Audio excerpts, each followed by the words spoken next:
ನಮಸ್ಕಾರ ಲತಾ ಮೇಡಮ್. ನಮಸ್ಕಾರ. Good evening. Very good evening. Iyengar ಫುಡ್ಸಿಂದ ಜಯರಾಮ್. ನಾನು ಇವತ್ತು ಗೋಕುಲಾಷ್ಟಮಿ ಸ್ಪೆಷಲ್ ಏನಮ್ಮ ಮಾಡಿ ತೋರಿಸ್ತೀರಾ? ಇವತ್ತು ಗೋಕುಲಾಷ್ಟಮಿ ಸ್ಪೆಷಲಿಗೆ ನಾನು ಸಾಂಪ್ರದಾಯಿಕವಾಗಿ ರವೆ ಉಂಡೆ ಹೇಗೆ ಮಾಡಬೇಕು ಅಂತ ತೋರಿಸ್ಕೊಡ್ತೀನಿ. ರವೆ ಉಂಡೆ ಪಾಕದಲ್ಲಿ ಹೇಗೆ ಮಾಡಬೇಕು ಅಂತ ತೋರಿಸ್ಕೊಡ್ತೀನಿ. ನಮ್ಮ ಮನೇಲಿ ನಾನು ಹೆಂಗೆ ಮಾಡ್ತೀನಿ ಅನ್ನೋದನ್ನು ಹೇಳ್ತೀನಿ. ಬನ್ನಿ, ಅದಕ್ಕೆ ಏನೇನು ಸಾಮಗ್ರಿಗಳು ಬೇಕಂತ ನೋಡ್ಕೊಳ್ಳೋಣವಾ? ನೋಡಿ, ಸಾಂಪ್ರದಾಯಿಕವಾಗಿ ಮಾಡೋ ರವೆ ಉಂಡೆಗೆ ನಾನು ತೊಗೊಂಡಿರೋದು 1 ಕಪ್ಪು ಚಿರೋಟಿ ರವೆ, ಸಣ್ಣ ರವೆ ತೊಗೊಳ್ಳಿ. 1 ಕಪ್ಪು ಚಿರೋಟಿ ರವೆ. ಇದು 1 ಫುಲ್ ಕಪ್ ತೊಗೊಂಡಿದ್ರೆ ಇದು 3/4 ಕಪ್ಪಷ್ಟು ಸಕ್ಕರೆ ತೊಗೊಳ್ಳಿ. ಸ್ವೀಟ್ ಜಾಸ್ತಿ ಬೇಕಂದವರು 2 ಸಮ ತೊಗೋಬೋದು. 1 ಕಪ್ ರವೆ ತೊಗೋಬೋದು, 1 ಕಪ್ ಸಕ್ಕರೆ ತೊಗೋಬೋದು. ಬಟ್ ನಾನು 1 ಕಪ್ ರವೆಗೆ 3/4 ಕಪ್ ಸಕ್ಕರೆ ತೊಗೊಂಡಿದ್ದೀನಿ. ಮತ್ತು 1 ಕಪ್ಪಷ್ಟು ತೆಂಗಿನ ತುರಿ ಸಮವಾಗಿರಬೇಕು, ಅಂದರೆ ದೊಡ್ಡ ದೊಡ್ಡ ಪೀಸುಗಳಿರಬಾರ್ದು. ನಾಜೂಕಾಗಿ ಎಲ್ಲ ಒಂದೇ ಥರ ಇರುವಂಥ ತೆಂಗಿನ ತುರಿ ತೊಗೊಳ್ಳಿ. ಆದಷ್ಟು ಬಿಳಿ ಕಲರ್ ತುರಿನೇ ತೊಗೊಳ್ಳಿ. ಮತ್ತು ಅದಕ್ಕೆ ಒಂದು 20 ದ್ರಾಕ್ಷಿ ತೊಗೊಂಡಿದ್ದೀನಿ, ಒಂದು 12ರಿಂದ 15 ಗೋಡಂಬಿ ತೊಗೊಂಡಿದ್ದೀನಿ, ಒಂದು ಸ್ವಲ್ಪ ತುಪ್ಪ ತೊಗೊಂಡಿದ್ದೀನಿ, ಮತ್ತು ಪರಿಮಳಕ್ಕೆ ಏಲಕ್ಕಿನೂ ತೊಗೊಂಡಿದ್ದೀನಿ. ಮತ್ತು ಸಕ್ಕರೆದ ಪಾಕದಲ್ಲಿ ಅಂತ ಹೇಳಿದ್ನಲ್ಲ, ಅದಕ್ಕೋಸ್ಕರ ಒಂದು 3/4 ಕಪ್ ಸಕ್ಕರೆಗೆ ಒಂದು ಅರ್ಧ ಕಪ್ಪಷ್ಟು ನೀರು ಇಟ್ಕೊಂಡಿದ್ದೀನಿ. ಇದನ್ನು ಹೇಗೆ ಮಾಡ್ತೀನಿ ಫಸ್ಟು ಅಂತ ಹೇಳಿದ್ರೆ, ಬಾಣಲೆನಲ್ಲಿ ತುಪ್ಪ ಹಾಕ್ಬಿಡ್ತೀನಿ. ತುಪ್ಪ ಕರಗಾದ್ಮೇಲೆ ಅದಕ್ಕೆ ಗೋಡಂಬಿ ಹಾಕೋತೀನಿ. ಗೋಡಂಬಿ ಕೆಂದು ಬಣ್ಣ ಬಂದಮೇಲೆ ಆಮೇಲೆ ಅದಕ್ಕೆ ದ್ರಾಕ್ಷಿ ಹಾಕೋತೀನಿ. ದ್ರಾಕ್ಷಿ ಎಲ್ಲ ಸ್ವಲ್ಪ ದಪ್ಪ ಆದಮೇಲೆ ಅದಕ್ಕೆ ಸಣ್ಣ ಮಾಡಿಬಿಟ್ಟು ಗ್ಯಾಸ್ನ ನಾನು ತೆಂಗಿನ ತುರಿ ಹಾಕೋತೀನಿ. ತೆಂಗಿನ ತುರಿನ ಒಂದು ಸ್ವಲ್ಪ ಹಾಕಿ ಒಂದು 2-3 ಸಲ ಬಾಡಿಸ್ತೀನಿ. ಹೀಗೆ ಬಾಡಿಸಿದ್ಮೇಲೆ ಮತ್ತೆ ಸಿಮ್ಮಲ್ಲೇ ಇಟ್ಕೊಂಡು, ಸಣ್ಣ ಉರಿನಲ್ಲೇ ಇಟ್ಕೊಂಡು ಈ ಚಿರೋಟಿ ರವೆ ಏನು ಇಟ್ಕೊಂಡಿದ್ದೀನಲ್ಲ 1 ಕಪ್ಪು, ಅದನ್ನು ಹಾಕೋತೀನಿ. ಹಾಕ್ಕೊಂಡು ಚೆನ್ನಾಗಿ ಹುರಿತೀನಿ. ಇದರೊಳಗೆ ಈ ರವೆ ಉಂಡೆ ಒಳಗೆ ನಿಮಗೆ ಚೆನ್ನಾಗಿ ಬರಬೇಕು ಅಂದರೆ, ಎಲ್ಲದಕ್ಕಿಂತ ಮುಖ್ಯವಾಗಿ ನೀವೇನು ಗಮನದಲ್ಲಿ ಇಟ್ಕೋಬೇಕು ಅಂದರೆ, ಒಲೆ ಯಾವಾಗಲೂ ಸಣ್ಣಕ್ಕಿರಬೇಕು. ಅಂದರೆ ಸಿಮ್ಮಲ್ಲೇ ಆದಷ್ಟು ರವೆನ ಹುರಿಬೇಕು. ಅದು ಹುರಿದು ನಿಮಗೆ ಅದು ಪರಿಮಳ ಗಮ್ ಅಂತ ವಾಸನೆ ಬರಬೇಕು. ಅದಾದಮೇಲೆ ಅದನ್ನು ಆಫ್ ಮಾಡಿ ಸೈಡ್ಗೆ ಇಟ್ಕೊಂಡ್ಬಿಡ್ತೀನಿ. ನೋಡಿ, ಎಲ್ಲ ಐಟಮ್ಸ್ ಹೇಳಿದೆ ಮೆಷರ್ಮೆಂಟು. ಆದರೆ ತುಪ್ಪ ಸ್ವಲ್ಪ ಇಟ್ಕೊಂಡಿದ್ದೀನಿ ಅಂತ ಹೇಳಿದೆ. ತುಪ್ಪ ಒಂದು ಅರ್ಧ ಕಪ್ಪಷ್ಟು ಇಟ್ಕೊಂಡಿದ್ದೀನಿ. ಈ ತುಪ್ಪದಲ್ಲಿ ಕರಗಾದ್ಮೇಲೆ ಗೋಡಂಬಿ ದ್ರಾಕ್ಷಿನ ಹುರಿಯೋದಕ್ಕೋಸ್ಕರ ಇಟ್ಕೊಂಡಿದ್ದೀನಿ. ಒಂದು 1/2 ಕಪ್ ಆಫ್ ಇಟ್ ಇಸ್ ಸಾಕಾಗತ್ತೆ.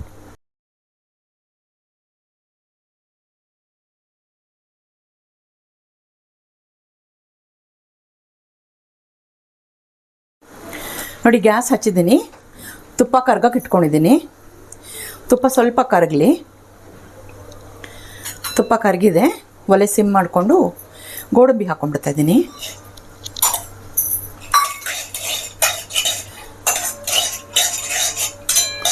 ಗೋಡಂಬಿ ಸ್ವಲ್ಪ ಕಂದು ಬಣ್ಣ ಬರಬೇಕು. ಸ್ವಲ್ಪ ಜಾಸ್ತಿ ಮಾಡ್ಕೊತಾ ಇದ್ದೀನಿ ಒಲೆನ.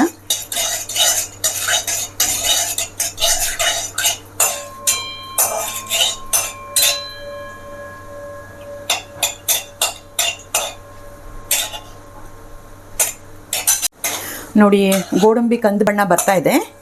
ಈ ಸಮಯದಲ್ಲಿ ನಾನು ದ್ರಾಕ್ಷಿ ಹಾಕ್ಕೊಂಡ್ಬಿಡ್ತೀನಿ. ಈ ದ್ರಾಕ್ಷಿ ಸ್ವಲ್ಪ ದಪ್ಪ ಆಗಬೇಕು. ಈ ದಪ್ಪ ಆದ ತಕ್ಷಣ ನಾನು ಏನು ತೆಂಗಿನಕಾಯಿ ಇಟ್ಕೊಂಡಿದ್ದೀನಲ್ಲ 1 ಕಪ್ಪು, ಆ ತೆಂಗಿನಕಾಯಿ ಹಾಕ್ಕೊಂಡ್ಬಿಡ್ತೀನಿ. ಹೇಳ್ದಂಗೆ ಆದಷ್ಟು ಬಿಳಿಯಾಗಿರೋ ತೆಂಗಿನಕಾಯಿ ತೊಗೊಳ್ಳಿ. ಆ ತೆಂಗಿನ ತುರಿ ಸಮವಾಗಿರಲಿ, ದೊಡ್ಡದು ಚಿಕ್ಕದು ಪೀಸ್ ಬರೋದು ಬೇಡ.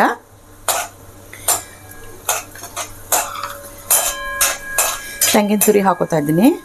ದ್ರಾಕ್ಷಿ ಎಲ್ಲ ದಪ್ಪ ಆಗಿದೆ ನೋಡಿ. ಗೋಡಂಬಿನೂ ಕಂದು ಬಣ್ಣಕ್ಕೆ ಬಂದಿದೆ. ಈಗ ತೆಂಗಿನಕಾಯಿ ಹಾಕೊಂಡ್ಬಿಡ್ತಾ ಇದ್ದೀನಿ. ಫುಲ್ ಗ್ಯಾಸ್ ಸಿಮ್ಮಲ್ಲೇ ಇದೆ, ಸಣ್ಣ ಉರಿನಲ್ಲೇ ಇದೆ. ಇದೊಂದು ಸ್ವಲ್ಪ ಬಾಡಿಸ್ಕೋಬೇಕು. ಇದೇನು ಜಾಸ್ತಿ ಹುರಿಬೇಕು ಅಂತಲ್ಲ, ಸ್ವಲ್ಪ ಬೆಚ್ಚಗಾಗಬೇಕು. ಇದಾದಮೇಲೆ ನಾವೇನು ರವೆ ಹಾಕ್ತೀವಲ್ಲ, ಆವಾಗ ಸುಮಾರು ಒಂದು 6-7 ಮಿನಿಟ್ಸ್ ಹುರಿಬೇಕಾಗತ್ತೆ. ಸಿಮ್ಮಲ್ಲೇ ಹುರಿಬೇಕಾಗತ್ತೆ. ಸೊ ಅದು ಗಮ್ ವಾಸನೆ ಬರಬೇಕು.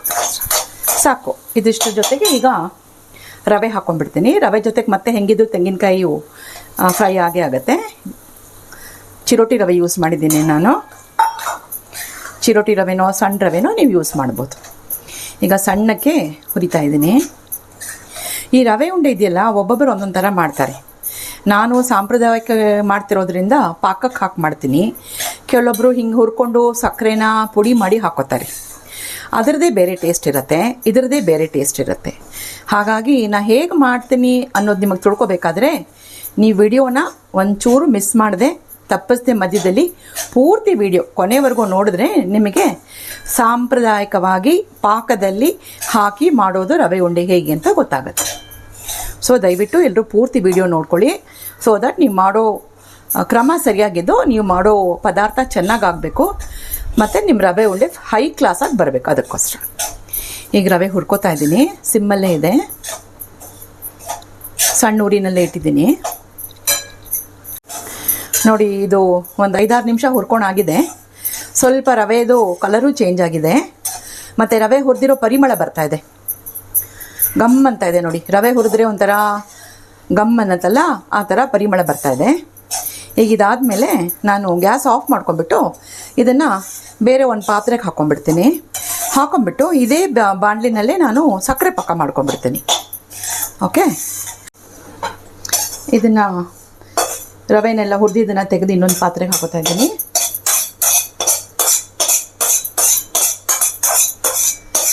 ಹಾಕೊಂಡ್ಬಿಟ್ಟು ಇದೇ ಬಾಣಲಿನಲ್ಲೇ ನಾನು ಮತ್ತೆ ಸಕ್ಕರೆ ಪಾಕ ಮಾಡ್ಕೊಂಡ್ಬಿಡ್ತೀನಿ.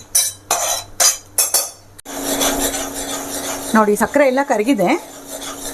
ಇನ್ನೇನು ಅಂಟು ಪಾಕ ಹೋಗಿ ಒಂದೆಳೆ ಪಾಕ ಬರ್ತಾ ಇದೆ. ಒಂದೆಳೆ ಪಾಕ ಹೇಗೆ ಬರುತ್ತೆ ಅಂದರೆ, ಹೀಗೆ ತೊಗೊಂಡು ನೀವು ನೋಡಿ, ಅಂಟು ಬಂದಿದೆ ನೋಡಿ. ಹಿಂಗೆ ನೋಡಿದ್ರೆ ನಿಮ್ಗೊಂದು ಥ್ರೆಡ್ ಥರ ಬರುತ್ತೆ ನೋಡಿ, ಒಂದು ದಾರ ಎಳೆ ಥರ ಬರುತ್ತೆ ನೋಡಿ. ಅದು ಬಂದಿದೆ ಅಂದರೆ ಒಂದೆಳೆ ಪಾಕ ಬಂದಿದೆ ಅಂತ ನೋಡಿ. ಈಗ ಸಕ್ಕರೆ ಪಾಕಕ್ಕೆ ಫಸ್ಟ್ ನೀರು ಹಾಕೋತಾ ಇದ್ದೀನಿ.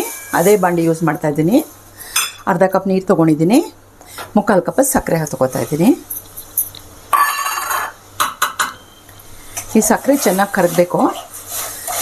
ಸಕ್ಕರೆ ನೀರು ಹಾಕಿದ್ಮೇಲೆ ಕೈ ಆಡಿಸ್ತಾ ಇರಿ. ಕೈ ಆಡಿಸಿದ್ರೆ ಬೇಗ ಕರಗತ್ತೆ. ಇದು ಈ ಒಂದೆಳೆ ಪಾಕ ಅಂತಾರಲ್ಲ, ಫಸ್ಟ್ ಅಂಟು ಪಾಕ ಬರುತ್ತೆ, ಆಮೇಲೆ ಒಂದೆಳೆ ಪಾಕ ಬರಬೇಕು. ಒಂದೆಳೆ ಪಾಕ ಬಂದರೆ ನಿಮಗೆ ರವೆ ಉಂಡೆ ಹೊರಗಡೆ ಎಷ್ಟು ದಿನ ಇಟ್ಟರೂ ಕೆಡೋದಿಲ್ಲ. ಅದೇ ಪಾಕ ಕಡಿಮೆ ಆಗಿಬಿಟ್ರೆ ಸ್ವಲ್ಪ ದಿನ ಆದ್ಮೇಲೆ, ಒಂದು 4-5 ದಿನ ಆದಮೇಲೆ ಒಂಥರ ಅಡ್ಡ ವಾಸನೆ ಬಂದುಬಿಡುತ್ತೆ. ಕರಗ್ತಾ ಇದೆ ಸಕ್ಕರೆ. ನೋಡಿದ್ರಲ್ಲ, ಕಾಣಿಸ್ತಲ್ಲ ಎಲ್ರಿಗೂ? ನೋಡಿ, ಥ್ರೆಡ್ ಟೈಪ್ ಬರ್ತಾ ಇದೆ ನೋಡಿ. ಹಿಂಗೆ ಕೈ ಹಿಂಗೆ ಮಾಡಿ ಮೇಲೆ ಮಾಡಿದ್ರೆ ದಾರ ಥರ ಬರುತ್ತೆ, ಥ್ರೆಡ್ ಟೈಪ್. ಸೊ ಅದು ಶುಗರ್ ಸಿರಪ್ಪು ಸ್ವಲ್ಪ ತಿಕ್ಕಾಗಿದೆ ಅಂತ ಅರ್ಥ. ಈಗ ಒಂದೆಳೆ ಪಾಕ ಬಂದಾಗಿದೆ. ಈಗ ಏನು ನಾವು ರವೆ, ತೆಂಗಿನಕಾಯಿ, ಗೋಡಂಬಿ, ದ್ರಾಕ್ಷಿ ಎಲ್ಲ ತುಪ್ಪದಲ್ಲಿ ಏನು ಹುರ್ಕೊಂಡಿದ್ವಲ್ಲ, ಆ ಮಿಶ್ರಣನ ಸ್ವಲ್ಪ ತೆಗೆದು ನಾನು ಇದಕ್ಕೆ ಹಾಕ್ಬಿಡ್ತಾ ಇದ್ದೀನಿ. ಇದು ನೀವು ಪಾಕ ಬರೋಕ್ಕಿಂತ ಮೊದಲೇ ಮಾಡಿಬಿಟ್ರೆ ಅದು ಕೆಡೋ ಚಾನ್ಸಸ್ ಉಂಟು. ಅಂದರೆ ಭಾಳ ದಿನ ಉಳಿಯೋದಿಲ್ಲ. ಫುಲ್ ಒಂದೆಳೆ ಪಾಕ ಬಂದ್ಬಿಟ್ಟು ಹಾಕೊಂಡ್ಬಿಡಿ.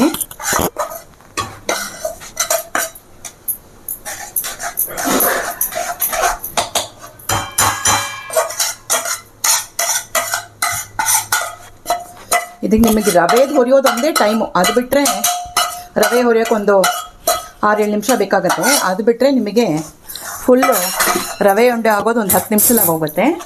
ಈ ಸಮಯದಲ್ಲಿ ನಾನು 3-4 ಏಲಕ್ಕಿ ಪುಡಿ ಅಂತ ಹೇಳಿದ್ನಲ್ಲ, ಸಮಯದಲ್ಲಿ ಹೀಗೆಲ್ಲ ಹಾಕೊಂಡಿದ್ದೀನಿ. ಈ ಸಮಯದಲ್ಲಿ ಏಲಕ್ಕಿ ಪುಡಿ ಅಂತ ಹೇಳಿದ್ನಲ್ಲ, ಆ ಏಲಕ್ಕಿ ಪುಡಿನ ಇದಕ್ಕೆ ಹಾಕೊಂಡ್ಬಿಡ್ತೀನಿ. ಹಾಕೊಂಡ್ಬಿಟ್ಟು ಮಿಕ್ಸ್ ಮಾಡಿಬಿಡ್ತೀನಿ. ನೋಡೋಕ್ಕೆ ನಿಮ್ಗೆ ಏನಪ್ಪ ಇದು ನೀರಾಗಿದೆಯಲ್ಲ ಅನಿಸುತ್ತೆ. ಸಕ್ಕರೆ ಅಲ್ವಾ, ಸಕ್ಕರೆ ಪಾಕ ಅಲ್ವಾ. ಸೊ ಆರದ್ಮೇಲೆ ಆಟೋಮೆಟಿಕ್ಕಾಗಿ ಗಟ್ಟಿ ಆಗುತ್ತೆ. ಸ್ವಲ್ಪ ಸೈಡ್ಸ್ ಎಲ್ಲ ಬೇರೋಷ್ಟು ಇದು ಮಾಡ್ಕೊಂಬಿಡಿ. ಫಾಸ್ಟಾಗಿ ಕೈ ಆಡಿಸ್ತಾನೆ ಇರಿ, ಇಲ್ಲಾಂದರೆ ಸೀದ್ಗಿದ್ದು ಹೋಗುತ್ತೆ. ಆದಷ್ಟು ದಪ್ಪ ಬಾಣಲೆನೇ ತೊಗೊಳ್ಳಿ ನೀವು. ನೋಡಿ, ಆಲ್ಮೋಸ್ಟ್ ಆಲ್ ಎಲ್ಲ ಆಗಿದೆ ನೋಡಿ. ಪೂರ್ತಿ ಸೈಡ್ಸ್ ಬಿಟ್ಟಿದೆ. ಇವಾಗ ರವೆ ಉಂಡೆ ಆದಂಗೆ ಲೆಕ್ಕ. ಇದನ್ನು ಆಫ್ ಮಾಡಿಬಿಡ್ತೀನಿ. ಗ್ಯಾಸ್ ಆಫ್ ಮಾಡಿಬಿಟ್ಟು ಇದನ್ನು ಸೈಡಿಗೆ ತೆಗೆದಿಟ್ಬಿಡ್ತೀನಿ. ಫುಲ್ ಆರ್ಕೋಬೇಕು. ನೀವು ಈ ಬಾಣಲೆಲ್ಲ ಇಟ್ಟರೆ ಮತ್ತೆ ಬಿಸಿ, ಅದ್ರದ್ದು ಬಾಣಲೆ ಬಿಸಿ ಇರುತ್ತಲ್ಲ, ಅದಕ್ಕೋಸ್ಕರ ಆರೋದು ಲೇಟ್ ಆಗುತ್ತೆ. ಆದಷ್ಟು ಇದನ್ನು ಬೇರೆ ಪಾತ್ರೆಗೆ ತೊಗೊಂಬಿಡಿ, ಸೊ ದಟ್ ಅದು ಬೇಗ ಆರುತ್ತೆ. ನೋಡಿ, ಈ ಮಿಶ್ರಣ ಎಲ್ಲ ಫುಲ್ ಆರಿದೆ. ಆರಿದ್ಮೇಲೆ ಈಗ ಉಂಡೆ ಮಾಡ್ತಾಯಿದ್ದೀನಿ. ಇವಾಗ ಉಂಡೆ ಕಟ್ಟಬೇಕಾದ್ರೆ ನಿಮಗೆ ಸ್ವಲ್ಪ ಸಾಫ್ಟ್ ಅನಿಸುತ್ತೆ, ಯಾಕಂದರೆ ಬಿಸಿ ಇರೋದ್ರಿಂದ. ಅದು ಆರಿದ್ಮೇಲೆ ಸಕ್ಕರೆ ಪ್ರಭಾವದಿಂದ ಅದು ಗಟ್ಟಿಯಾಗೇ ಆಗುತ್ತೆ.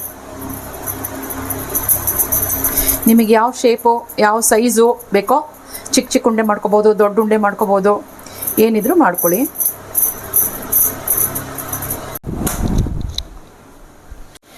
ವೀಕ್ಷಕರೇ ನೋಡಿ ಆರಿತ್ತು. ಈಗ ಉಂಡೆ ಮಾಡಿದ್ದೀನಿ ನಾನು. ಸುಮಾರು ಈ ಸೈಜ್ ಉಂಡೆನೇ ಆಗಿದೆ. ಈ ಸೈಜ್ ಉಂಡೆಗಳು 12 ಆಗಿದೆ. 1 ಕಪ್ ರವೆ, 3/4 ಕಪ್ ಸಕ್ಕರೆ ತೊಗೊಂಡು 1 ಕಪ್ ತೆಂಗಿನಕಾಯಿ ತೊಗೊಂಡಿರೋದ್ರಿಂದ ಇಷ್ಟ ಆಗಿದೆ. ನೀವು ಬೇಕಾದರೆ ಇನ್ನು ಚಿಕ್ಕ ಚಿಕ್ಕ ಸೈಜ್ ಮಾಡಿದ್ರೆ ಇನ್ನೂ ನಂಬರ್ ಆಫ್ ಉಂಡೇಸ್ ಜಾಸ್ತಿ ಆಗುತ್ತೆ. ಇವಾಗ ಒಂದು ಸ್ವಲ್ಪ ಸಾಫ್ಟ್ ಆಗಿದೆ. ಸ್ವಲ್ಪ ಆರಿದ ಮೇಲೆ ಇನ್ನೊಂದು ಸ್ವಲ್ಪ ಗಟ್ಟಿ ಆಗುತ್ತೆ. ಈ ರವೆ ಉಂಡೆ ಸಾಂಪ್ರದಾಯಿಕವಾಗಿ ಮಾಡೋ ವಿಧಾನ ಇದು. ನಾನು ಹೇಳ್ದಂಗೆ ಎಷ್ಟೋ ಜನ ರವೆ ಎಲ್ಲ ಹೊಡ್ಕೊಂಡು ಸಕ್ಕರೆ ಪುಡಿ ಮಾಡ್ಕೊಂಡು ಮಾಡ್ತಾರೆ, ಅದನ್ನು ಮಾಡ್ಬೋದು. ಆದರೆ ಒಂದು ಈ ರೀತಿಯಾಗಿ ನೀವು ಸಾಂಪ್ರದಾಯಿಕವಾಗಿ ಮಾಡಬೇಕು ಅಂದರೆ ಒಂದು ವಿಷಯ ನೀವು ದಯವಿಟ್ಟು ಎಲ್ಲರೂ ನೆನಪಲ್ಲಿ ಇಟ್ಕೊಳ್ಳಿ. ರವೆ ಹುರಿಯೋದೇ ಬಹಳ ಮುಖ್ಯವಾದ ಪೋರ್ಷನ್ ಇದರೊಳಗೆ. ಆ ರವೆ ಸಣ್ಣ ಊರಿನಲ್ಲಿ ಇಟ್ಕೊಂಡು ಚೆನ್ನಾಗಿ ಹುರಿಬೇಕು. ಆ ರವೆ ಹುರಿದಿದ್ದು ಪರಿಮಾಣ ನಿಮ್ಮ ಗಮ್ ಅಂತ ಬರಬೇಕು.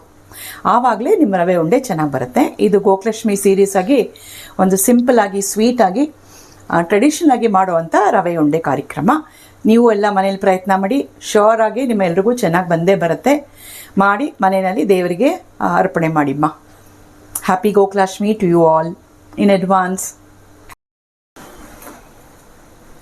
ಅಯ್ಯಂಗಾರ್ ಫುಡ್ಸಿಂದ ಜಯರಾಮ್ ಅಂಡ್ ಲತಾ ರವೆ ಉಂಡೆ ನಮ್ಮ ಶ್ರೀಮತಿಯವರು ಮಾಡಿ ತಯಾರು ಮಾಡಿದ್ದಾರೆ. ಪರಿಮಳ ಚೆನ್ನಾಗಿ ಬರ್ತಾ ಇದೆ. ನೀನು ಟೇಸ್ಟ್ ಮಾಡೋಕ್ಕೆ ಕಾಯ್ತಾ ಇದ್ದೀನಿ. ತುಂಬ ಕಾತುರತೆಯಿಂದ ಕಾಯ್ತಾ ಇದ್ದೀನಿ. ಕುಡಿಮಾ. ಖಂಡಿತ ಕೊಡ್ತೀನಿ. ನೋಡಿ ವೀಕ್ಷಕರೇ, ತೋರಿಸಿದ ಹಾಗೆ ಇಷ್ಟು ರವೆ ಉಂಡೆ ಆಗಿದೆ. ಇದು ಇವಾಗ ತಾನು ಇನ್ನೂ ಸ್ವಲ್ಪ ಬೆಚ್ಚಗಿದೆ, ಪೂರ್ತಿ ಆರಿಲ್ಲ. ಆರದ ಮೇಲೆ ಗಟ್ಟಿಯಾಗಿ ಈಗ ಸ್ವಲ್ಪ ಸಾಫ್ಟ್ ಆಗಿದೆ. ನೋಡಿ ಮುಡಿದ್ರೆ ಎಷ್ಟು ಚೆನ್ನಾಗಿದೆ ಬರುತ್ತೆ ಇದು. ಹೀಗಿದೆ, ಇದನ್ನು ಮುರಿದಿದ್ದೀನಿ. ಮತ್ತು ಇದು ಮೇಲ್ಗಡೆ ಒಂಥರ ಶೈನಿಂಗ್ ಬರುತ್ತೆ ನೋಡಿ. ಈ ಶೈನಿಂಗ್ ನಿಮ್ಮ ಪಾಕ ಚೆನ್ನಾಗಿತ್ತಂದರೆ ಕ್ಲೀನಾಗಿ ಆ ಶೈನ್ ಬರುತ್ತೆ. ಈ ಪಾಕ ಹಾಕಿ ಮಾಡೋ ರವೆ ಉಂಡೆಗೆ ಅದೊಂದು ವಿಶೇಷತೆ. ಮೇಲ್ಗಡೆ ಒಂಥರ ಹೊಳಪು, ಒಂಥರ ಶೈನಿಂಗ್ ಮಿಂಚ್ತಾ ಇರತ್ತೆ. ವಾಂಕ್ಯಗೋಪ ಕೃಷ್ಣ ಎಲ್ಲ ಓಕೆ ಪ್ರೀತಿಪ್ಪ. ಗೋಕುಲಾಷ್ಟಮಿ ಸ್ಪೆಷಲ್ಲು ಅಡ್ವಾನ್ಸ್ ಆಗಿ ನಾವು ಮಾಡ್ಕೊಂಡು ತಿಂತಾ ಇದ್ದೀವಿ. ಪೆರ್ಮಾಳ್ಕೊ ವರ್ಷ ಪಣ್ಯಾಚೆ ಸಾವ್ಟ್ಕಣಿಕ್ರಪ್ಪ. ಇದು ವಿಡಿಯೋಗೋಸ್ಕರ ಇದು. ಕೃಷ್ಣ